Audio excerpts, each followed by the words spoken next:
Okay. Hey guys, how are you doing? This is going to be a follow-up video to my coming out part 1 video. So if you haven't watched that, go watch that. I'm going to link it right here. This is my first annotation point. Oh, this is super exciting.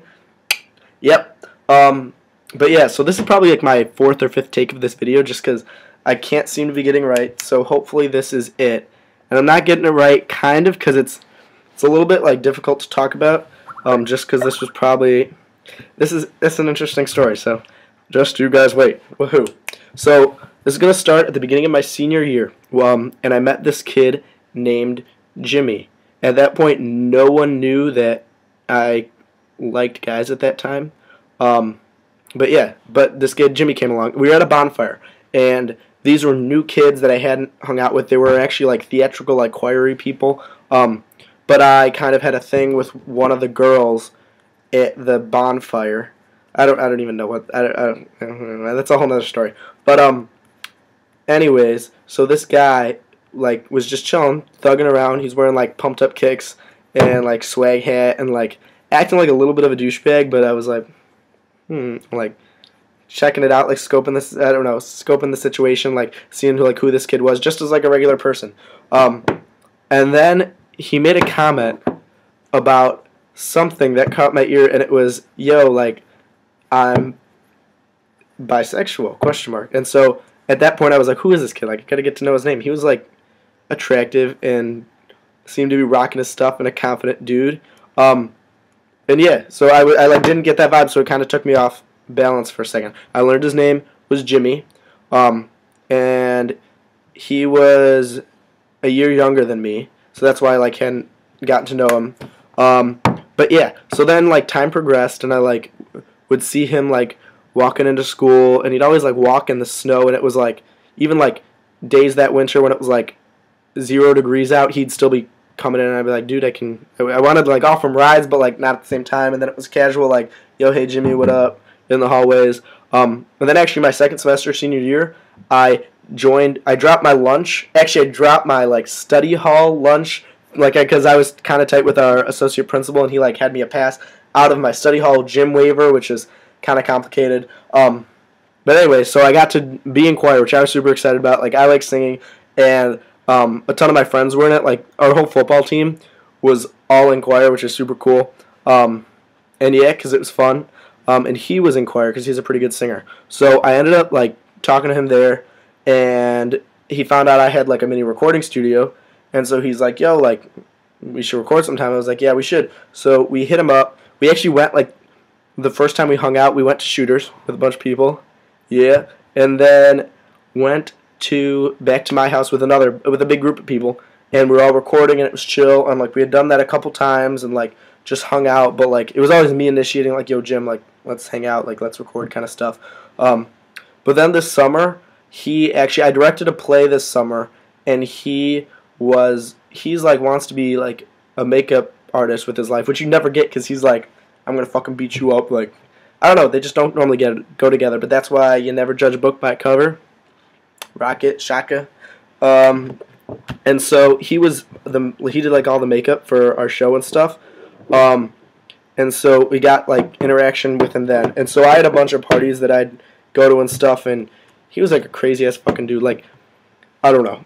This is going to be a little bit of a tangent, but you never think that, like, I never would think I'd be into, like, sketchball people, but, like, the one, like, true, like, love of my life was, like, a crazy drug dealer and, like heavy single drugs on probation, like, from their house and all this stuff. That's a whole nother story, but that can get into later. But anyways, yeah, this kid had done... like, he'd reference, like, the first time you know him, like, oh, yeah, I've done ecstasy. Oh, yeah, I've snorted cocaine. Oh, yeah, I've done Oxycontin. Like, oh, that's cool. Like, woohoo, like, crazy drugs. But, I don't know, but there's something, like, really intriguing that just, like, grabbed my curiosity and, like, kept it for, like, months and months and months and months and months and months. But, yeah, so he was at the show, and one night we had a party to go to. And so I was like, yo, Jim, like, you want to come along? And I brought, like, 3 or 4 friends, and they were all like the year younger, and so I was like, dude, like, I'm gonna fucking pimp you out, like, I didn't say it like that. Yeah, I did actually. I was like, I'm gonna fucking pimp you out. So the 4 people like, that came with, like Joe, Jimmy, Sophia, and Cole. All 4 of them came with me. All 4 of them were getting.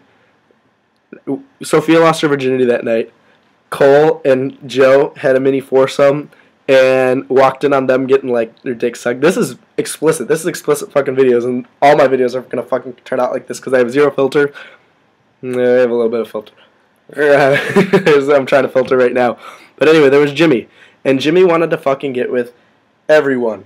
But the thing is, the people he want to get with are the ones that the girls that already had boyfriends, and so he was like going after them, like grabbing their belts, and like he didn't even know them. They were my fucking friends, and he just would come up and be like, "Yo, like let's hook up," and blah blah blah. And they'd come up and they'd be like, "Ty, like get your fucking friend off me." And I was like, "Okay, this is good. This is good."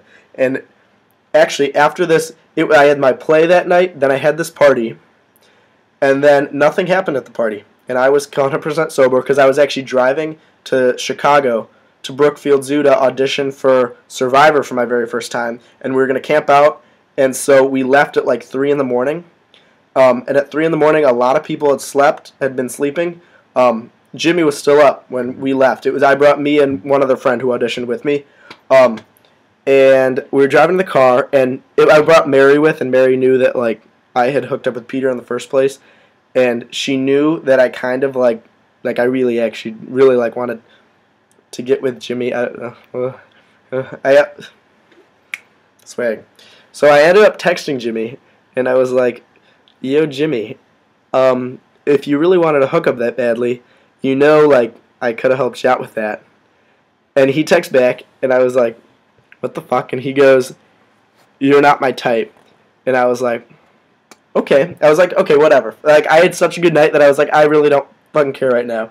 And I was like, okay, like, why not? Like, what is your type? Like, I don't know. And he's like, it's a sin to hook up with guys. And I was like, bull fucking shit, you fucking open bisexual. Like, oh.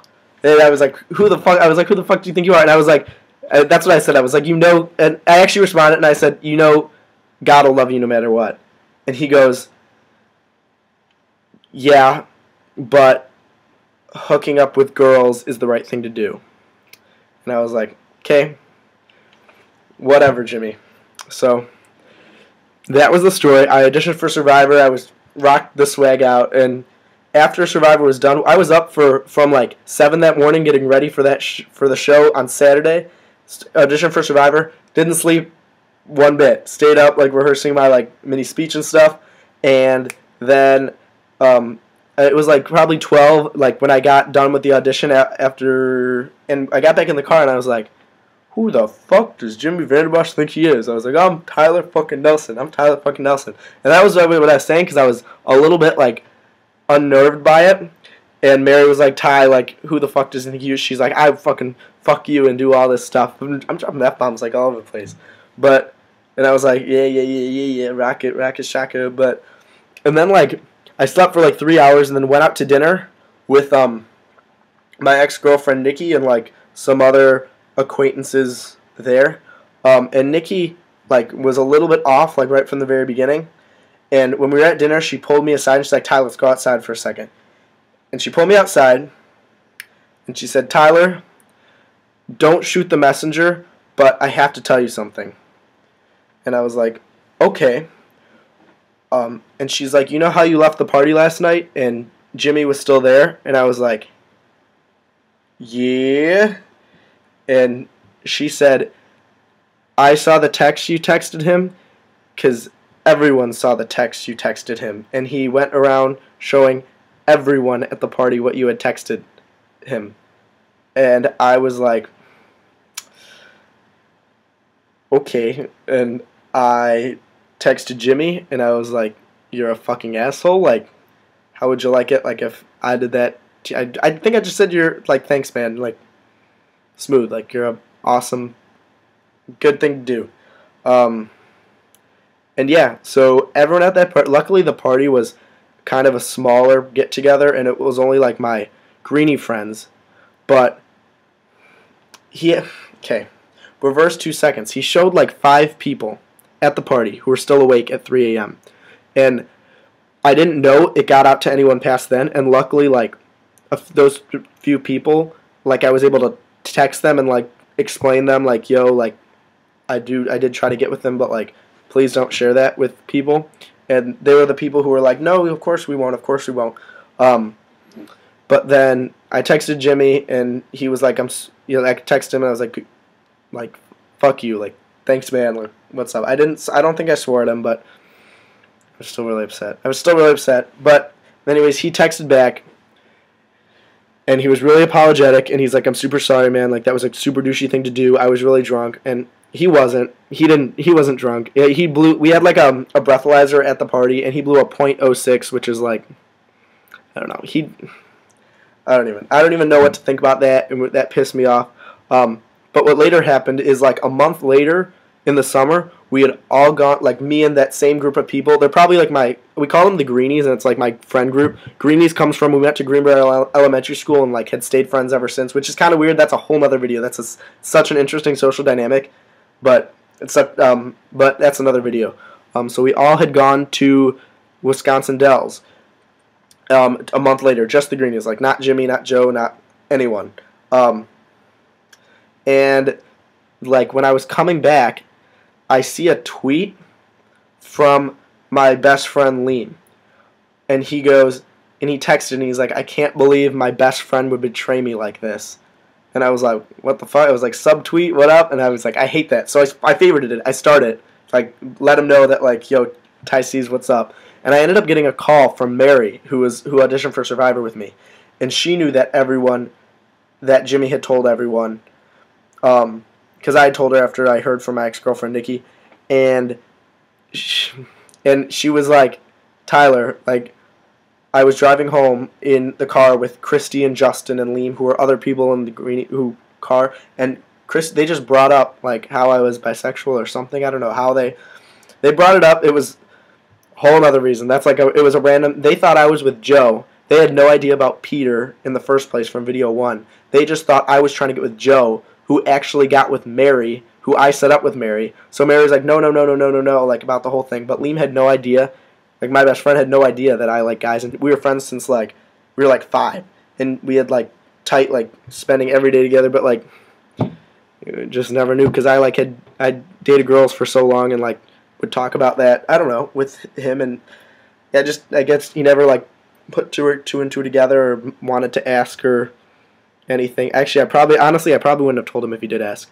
But yeah, so I felt kind of bad, but at the same time I was like, that's not your, like, I didn't betray you by not telling you. Like, that's my personal information that just got leaked to everyone and through the grapevine, and so now those nasty grapes are bursting, and yeah, and so I ended up calling him and I was like, yo, dude, like, come outside, like, I'll explain stuff to you. So I drove to his house and just, like, let it all out, like, told the whole story, like, I got with Peter, I got with this, and I'm bisexual. I hope you don't fucking mind. Like, it's not anything, like, with you or whatever. He's like, thanks, man. Like, thanks. That's really awesome. And then, like, he was super supportive and, like, gave me a bro hug, and it was all good, and left. And it still doesn't really get spoken about, which is, I don't know. That's like a whole other interesting thing to discuss and whatever. But I'm fine with it, and it's super cool and super chill that he was chill with it. Everyone else, like, I know all the guys in my group know,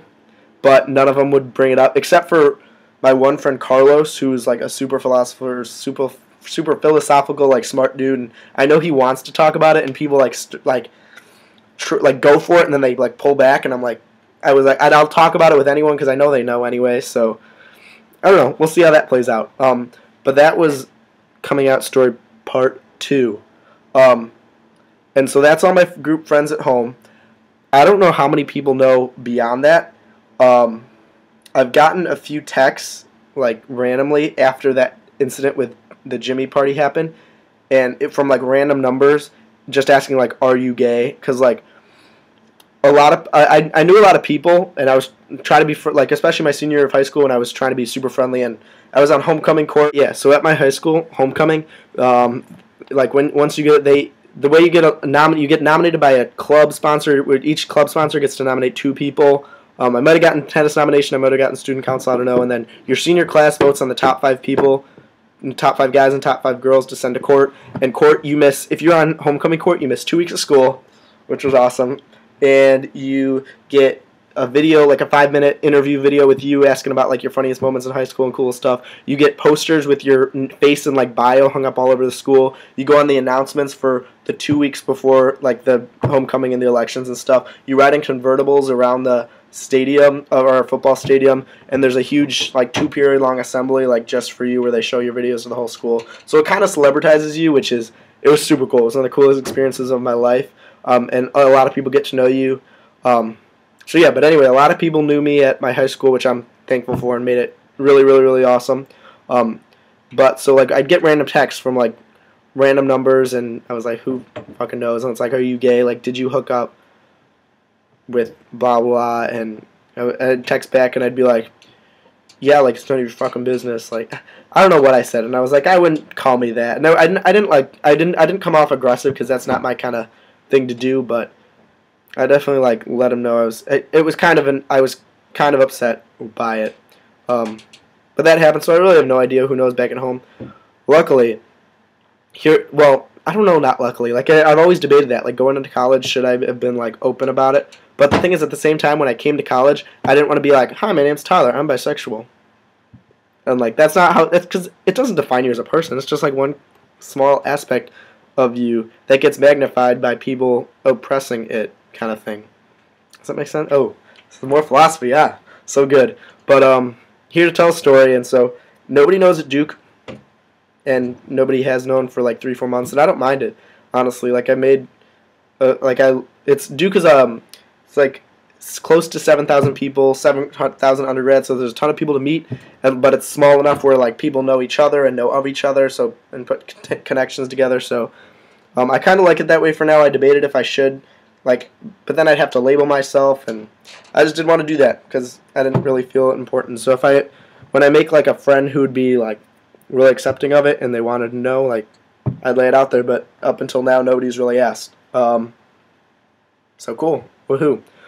That's a kind of long video, but thank you guys for watching. If you made it through the whole thing, I'll keep you updated with some other things in the past. And if you have questions, honestly, like, I'm letting this stuff out, and it's kind of explicit, so I'll let other stuff out. Just message me with anything you want to hear about, and I'll talk about it. So, glad to make these videos. Hopefully they're helpful, even though they're kind of random and specific. Like, y'all can relate to, like, the general themes of this stuff. So, yeah, y'all are awesome.